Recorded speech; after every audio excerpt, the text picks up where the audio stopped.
Good morning students, I am Dr. Priyanka Bhaleram and welcome to my YouTube channel Royal Educational Services। मेरे इस YouTube channel में आपको engineering mathematics से जुड़ी हर problem का solution मिलेगा। साथ ही साथ में अदर फील्ड में यूज होने वाले मैथ्स के मैं वीडियोस अपलोड करती रहूंगी। जैसे कि आज मैं लेके आई हूँ डिस्क्रीट स्ट्रक्चर की, कैसे डिस्क्रीट स्ट्रक्चर डिस्क्रीट मैथमेटिक्स को क्लियर करना है एग्जाम में। एक्चुअल में ये आपका मैथमेटिक्स का पोर्शन इसको बोल सकते हैं, पर ये जो पेपर है वो कंप्यूटर साइंस के स्टूडेंट यानी कंप्यूटर से जुड़ा हुआ ज्यादा रहता है, ठीक है, इसलिए इसको डिस्क्रीट स्ट्रक्चर्स बोला जाता है। अब इसमें क्या होता है, ये वैसा न्यूमेरिकल पोर्शन नहीं है जो आप अभी तक M1 M2 में पढ़ते आ रहे हैं, 11th 12th में आपने पढ़ा है। ये बिल्कुल थ्योरी बेस्ड आपका पेपर है। इसमें थ्योरी का जो वेटेज है वो बहुत ज्यादा है, मतलब बोले तो आपको थ्योरी जो है उस पर बहुत ही ज्यादा फोकस करना है, ठीक है। अब डिस्क्रीट स्ट्रक्चर जैसे कि मैंने आपको बोला है कि ये मैथ्स को एक ऐसा पोर्शन नहीं है कि कैलकुलस उठा लिया हमने, उसकी डिफरेंशियल इक्वेशंस पे काम करा, लाप्लास ट्रांसफॉर्म पे काम करा। डिस्क्रीट स्ट्रक्चर ये सब नहीं है। इसमें थ्योरेटिकल लॉजिक्स और जो थ्योरी है वो भी कैसी है, जैसे कि हमारी ग्रुप थ्योरी है, ग्राफ थ्योरी है, लैटाइस थ्योरी है, इन सब का एक कॉम्बो जो मिला के बन गया है वो हमारा डिस्क्रीट स्ट्रक्चर है, ठीक है। अब मैंने क्या कहा कि ये एक कंप्यूटर का से भी जुड़ा हुआ है। इसके अंदर आपके पास है लॉजिक्स, अलजेब्रा ऑफ लॉजिक,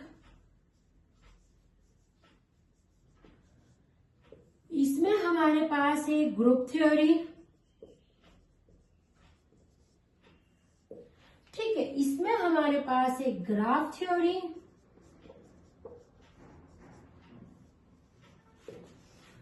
ठीक है, इसमें हमारे पास है लैटाइस,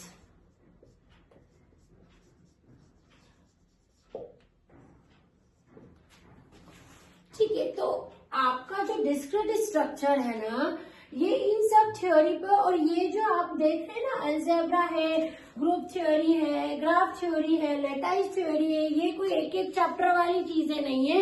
ये अपने आप में मैथमेटिक्स की स्ट्रॉन्ग ब्रांचेस है। उन सभी ब्रांचेस को कंबाइन करके एक डिस्क्रीट स्ट्रक्चर, डिस्क्रीट मैथमेटिक्स जो है वो आया है, ताकि जो इंजीनियरिंग का स्टूडेंट है, नॉन इंजीनियरिंग का स्टूडेंट है, वो डिस्क्रीट स्ट्रक्चर पढ़ रहा है तो मेन उद्देश्य उसका ये होता है कि वो सारी ब्रांचेस से अवेयर हो, ठीक है। तो इसको कैसे क्लियर करें, इसको क्लियर करने के लिए सबसे पहले आपको मैं बार बार फोकस कर रही हूँ कि थ्योरी पोर्शन पर ध्यान दें। जैसे कि इसकी जो फर्स्ट यूनिट है वो सेट थ्योरी पे है। मैंने क्या कहा, इसमें सारी मैथ्स की स्ट्रॉन्ग ब्रांचेस को भर दिया है ताकि आपको उससे अवेयर रहे, बच्चे को पता रहे सेट थ्योरी क्या होती है, ग्रुप थ्योरी क्या होती है, ग्राफ थ्योरी क्या होती है, लैटाइस थ्योरी क्या होती है, ठीक है। एक ही बार में, एक ही पोर्शन में वो सारा मैथ्स का जो सारे मेन स्ट्रॉन्ग ब्रांचेस है जो वो सारी पढ़ लेता है।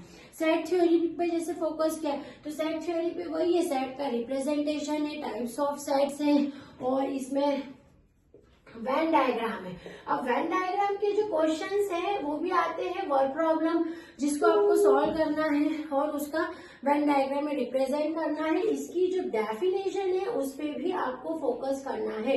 जो डेफिनेशंस होती हैं हमारे डिस्क्रीट स्ट्रक्चर में, जैसे कि define set theory and it's type, define Venn diagram and define the operation on Venn diagram, ये सारी चीजें आपको जो फर्स्ट यूनिट है आपकी सेट थ्योरी उसमें मिलेगी। उसमें साथ ही आपको रिलेशन ऑफ फंक्शंस के बारे में भी पढ़ेगा। तो टाइप्स ऑफ फंक्शंस को याद रखिए, टाइप्स ऑफ फंक्शंस, रिलेशंस क्या होते हैं और उसके टाइप्स, ठीक है।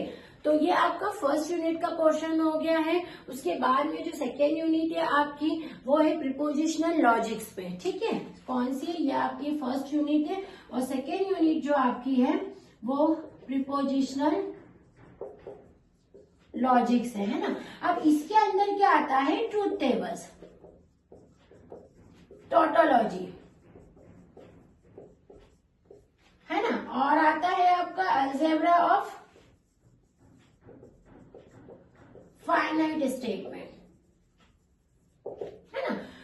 हमको इस वाले यूनिट में ट्रूथ टेबल जो है, जो Boolean algebra, algebra of logic वाला पार्ट है, आपको ट्रूथ टेबल पे फोकस करना है। ट्रूथ टेबल क्या होती है और यदि ट्रूथ टेबल कहीं पर आती है तो उसका कॉन्ट्रडिक्शन जो है वो भी पूछा जा सकता है। तो ट्रूथ टेबल किसे कहते हैं और उसमें कैसे उसमें बनाई जाती है उसको, ये वाला जो कंसेप्ट है या एक बार आप देख लें। टोटोलॉजी क्या होती है, ठीक है, टोटोलॉजी पर भी आप ध्यान देंगे कि टोटोलॉजी क्या होती है, कॉन्ट्रडिक्शन क्या होते हैं।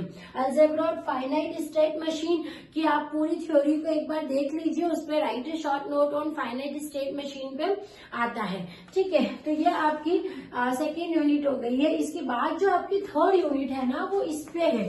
जो थर्ड यूनिट है ना आपकी वो ग्रुप थ्योरी पे फोकस करती है।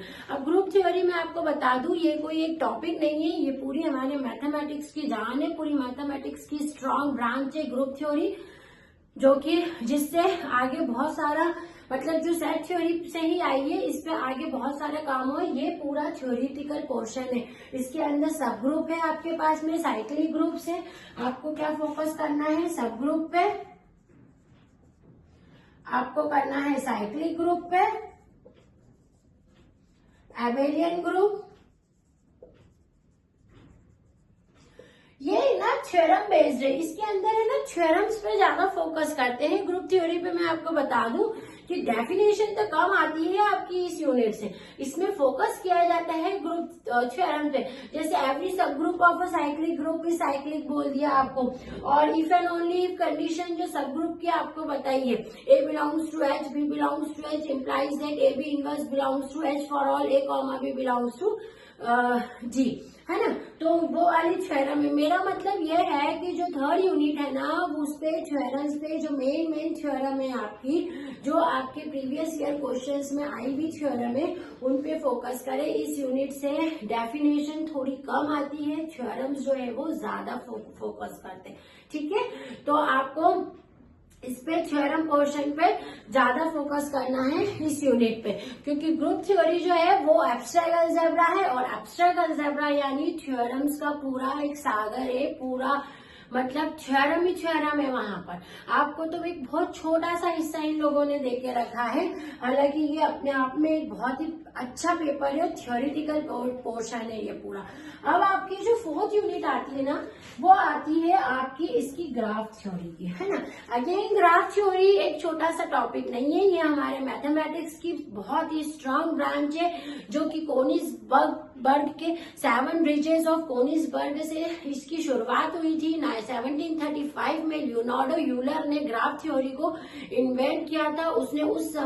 उन्होंने उस समय 1735 में 7 ब्रिजेस की प्रॉब्लम को सॉल्व करने गए थे। वो उस प्रॉब्लम का सॉल्यूशन तो उस वक्त मिला नहीं, लेकिन हमको फर्स्ट ग्राफ का जो बेसिक स्ट्रक्चर है वो हमें जरूर लियोनार्डो यूलर ने हमको उस समय दिया था।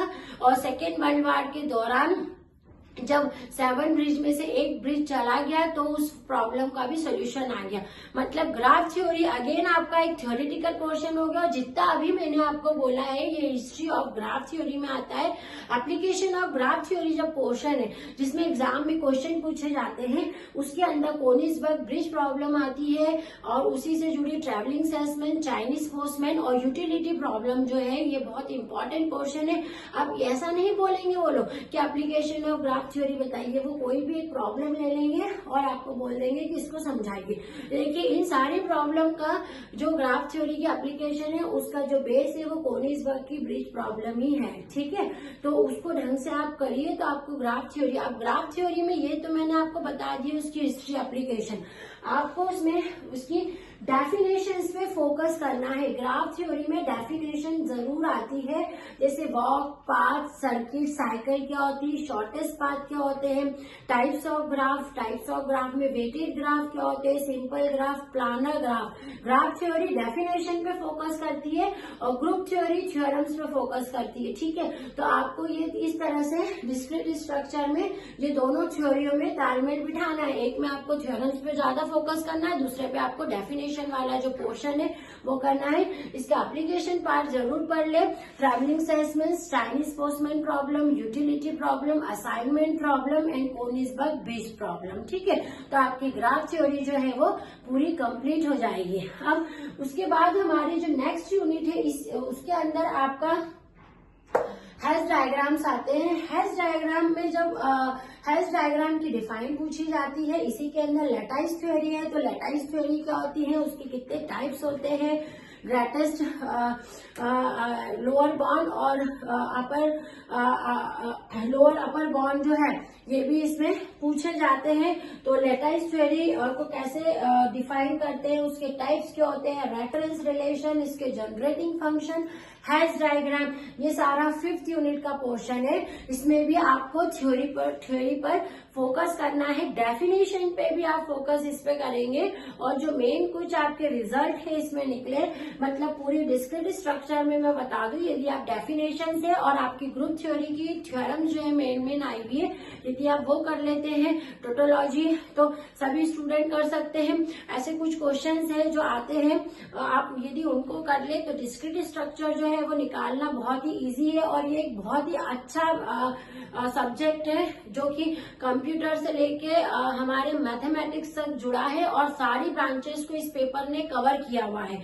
डिस्क्रीट स्ट्रक्चर में स्टूडेंट सारी ब्रांचेस का नॉलेज ले लेता है।